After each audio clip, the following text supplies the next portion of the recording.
and welcome to this special edition of Tech 24 out of Tallinn, Estonia, the world's first e-nation.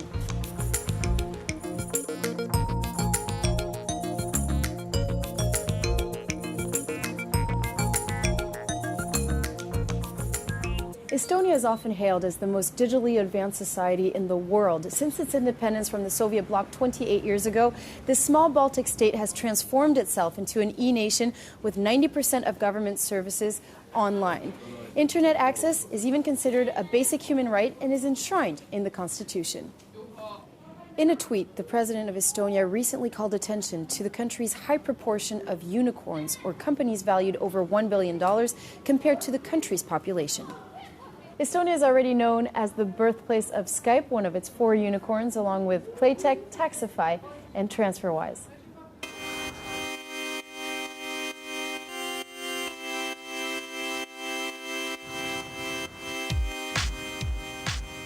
After London, Paris, Berlin, and Silicon Valley, Tallinn seems to be the new land of opportunity for entrepreneurs. Let's meet with some people who have decided to set up their business here in the Estonian capital. Hi, I'm Chris, and welcome to my office here in Tallinn. 40 computer engineers from across 5 countries work in this 500-metre squared office. They're the team behind the startup On-Off, an application that allows you to have multiple numbers for one mobile phone. First of all, I thought to myself, we need to find a country, not just where the engineers are very good, but where they know how to produce the kind of technology that I want to make. So clearly I had to go to a country where the workforce is cheaper to create a more effective product and so become more competitive. And finally, we're based here in the Silicon Valley of Europe. A hub of technological ingenuity whose spirit is embodied by one place in particular, the Teleskivi Creative Centre, a former Soviet industrial complex now home to startups from all over the world, including Chile, China, Canada and Italy. They operate from this co-working space known as Lift 99. Youssef, a Moroccan software engineer, came here from Berlin 6 months ago to develop a virtual reality startup aimed at allowing anyone to create their own VR experience. It's transformed his project. In 1 year in Berlin, I could test 2 methods, which wasn't what I wanted. Since moving to Estonia, I could test all of the methods that I hadn't gone through. Due to its efficiency and supportiveness, this tech community is a tight-knit one. So far, 340 companies have received what's called startup status.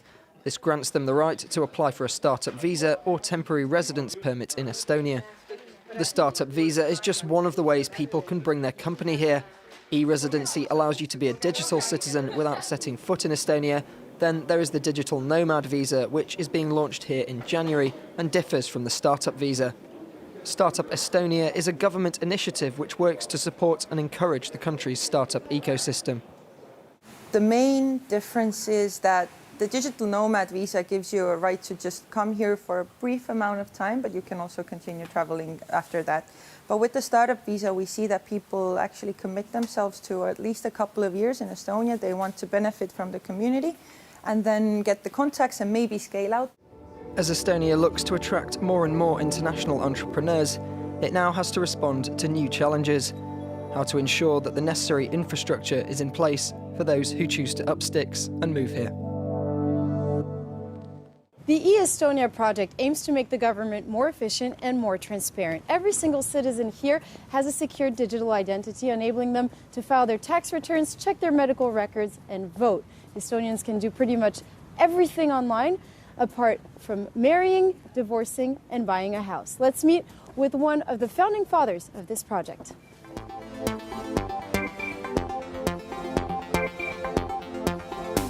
Linner Vick, thank you so much for joining us here on Tech 24. How did the idea of creating the world's first e-government arise back 28 years ago? It all started with necessity. Estonia has just at that time regained its independence from Soviet Union, and we saw a technological opportunity to make public administration and government work more efficiently. It was just efficiency gains we were seeking for, and it came from necessity.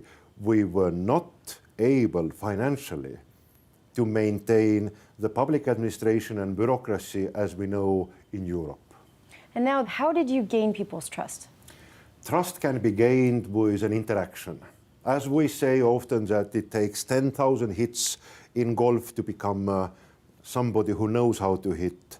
It takes 10,000 interactions or emails to gain a trust. It starts also with non-formal trust, which means that municipalities or government is responding to emails, the public services and information is transparently online. And when people gradually start using it, it also increases the trust level. And now the personal data of 1.3 million Estonians is now stored in the government cloud. How do you ensure the security of all this data? We have a distributed architecture for the digital government, which is on top of that highly crypted, and all the data exchange and all the services which we create are carried out through the common secure data exchange layer, which we call in Estonia X-Road. And this ensures that the data of the citizens and businesses is securely stored in government. On other angle, not only that we carry out continuous digital security tests and we certificate our systems, it's also extremely important that all citizens can see what government knows about me and how government is using data about me. So we have not a big brother controlling society, but rather we have a small brother, which is citizens, who can have a full control over what government is doing with their data. Now, you say that you're creating an e-government for everyone, an e-nation for everyone, but what about citizens who don't want to give their identity and have their personal data stored in the cloud? Can they still function in a society where everything is digitized? We need to be available and accessible for everybody. However, we need also to understand that it's more efficient and convenient for people also to use digital services. Let me give you one example. When we declare our taxes online, then the tax returns, when I do it digitally, I get it back virtually in a couple of days. If I do it on paper, which I can also do, it will be stored and it will be processed only when the tax declaration period is over, and I get my returns back after the paper document is processed, because it takes more time. And last but not least, parliamentary elections are set to take place this March, with about 50% of Estonians that are set to use the e-voting system. Some specialists are worried about security breaches. What do you say to that? Internet voting in one country, say, for example, referendums in Switzerland, using electronic voting system in United States, or internet voting in Estonia, are very different compared to each other. It's very difficult to compare them to each other. In Estonia, the system is built around the digital identity card, individual certificates, and centrally coordinated approach, which ensures a much higher levels of security. And despite the fact that there is a theoretical possibility to intrude to one person's vote, you can't undermine the total elections. Lynn Arvik, thank you so much for that.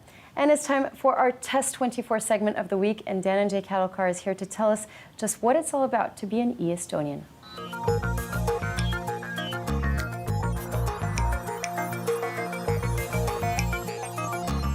At the heart of Estonia's e-governance is this system called X-Road, which essentially is a digital platform that connects individual databases. This ensures privacy and an efficient transfer of information. Now, one of its biggest advantages is that it saves plenty of time. How do you access this X-Road platform? It's through a digital ID card that's issued to every Estonian citizen and resident. To talk more about this card and how it works, I'm now joined by Tobias Koch, who is the spokesperson of e-Estonia. Could you tell us how this card works?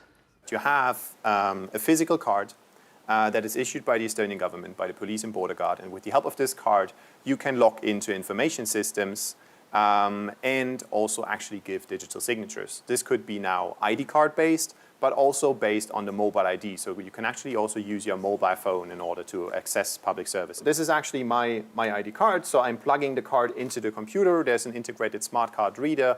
And with the help of the smart card reader, I can now go to the state portal, which is esti.ee. And there, if I want to get access to confidential information, I of course need to authenticate who I am. So just like going to the office of the authority and showing my ID card so that people know that's really me. And what services can be accessed through this card? What you can do here is actually you can do everything from establishing a business. You can request childbirth allowance, for example. You can also check your education register, like what kind of information is accessible about you there. You can change your address, a very practical thing that you need to do every time you move. So that's very, very easy through that environment. But also, and this is now separate from the state portal, is that you can actually vote electronically. Okay, thank you, Tobias, for your time. Yeah, thank you for coming. Now, one of the most important features of this system is that it ensures data privacy and data integrity. Now, this is done through the so-called PKI system, which is the Public Key Infrastructure System, and there's also a Data Protection Inspectorate. So if a citizen or a resident finds that there has been some violation of data, then he or she can complain to this authority. And there's an additional layer in the form of blockchain technology, which again ensures more data integrity. To know more about it, we are now joined by a representative from Guard Time.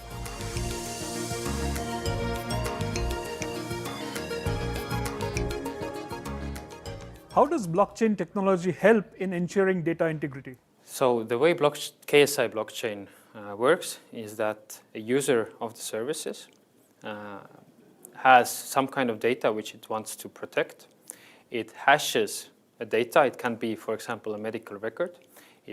The hash, which is a digital fingerprint of the data, is linked with the KSI blockchain, and the user gets in return a token which can be used to independently and continuously verify the integrity of the data, the signing time of the data, and the signing entity of data. Aita, well, that's how you say thanks in Estonian. Back to you, Julia. That brings us to the end of this special edition of Tech 24 out of Tallinn, Estonia, but do stay with us here on France 24.